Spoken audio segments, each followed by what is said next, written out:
Alright, meteorologist Dean Davis and the Weather Pros live, weatherblogs.com. Time to talk about the weather over the next few days, and let's talk about what we had last night. Yesterday, the day before, we had what I come to find out based on the actual location of where these storms started and where they ended and where they went. Based on the National Weather Service's criteria for a derecho, would actually be able to be called one.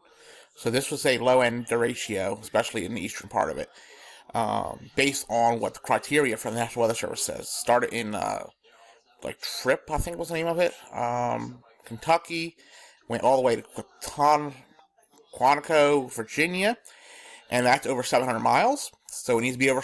It happened over a 7.5 hour time frame. So it needs to be over 6 hours, which is the criteria.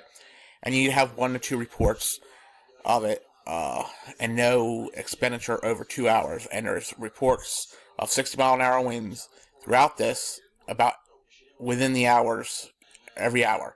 So this would be considered a derecho that occurred.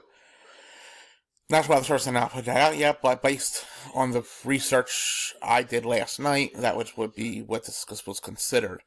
There was damage in a lot of places locally, and thank you for everybody that's paid attention to what I've had to say.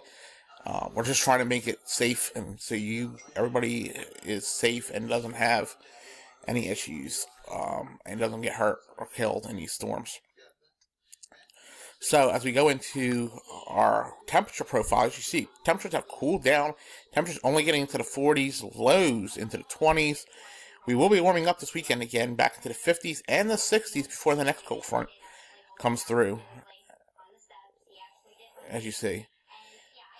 And the next kick of cold air comes in by next Tuesday. So, we're going to go to the next thing, which would be precipitation. What do we see going on? And I'm going to throw precipitation type up here because there are going to be areas that are going to have snow showers.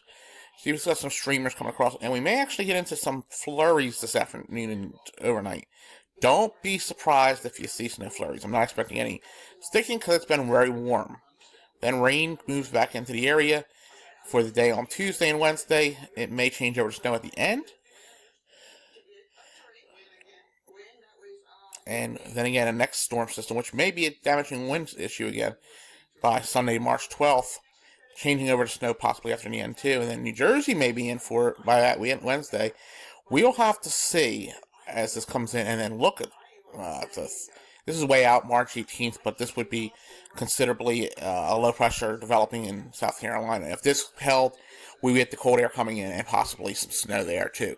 So winter is not over by no means, so let's just put that into perspective. And I just want to let you all know that is not over. And here's the snowfall amounts. As you see, south of Chicago in the inches. Looks like 1/10 of an inch.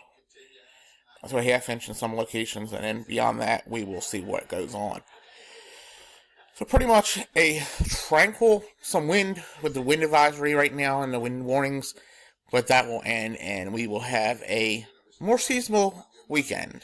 So everybody enjoy that. We'll talk to you again later. Meteorologist Dean Davis and the Weather Pros. Thanks for watching.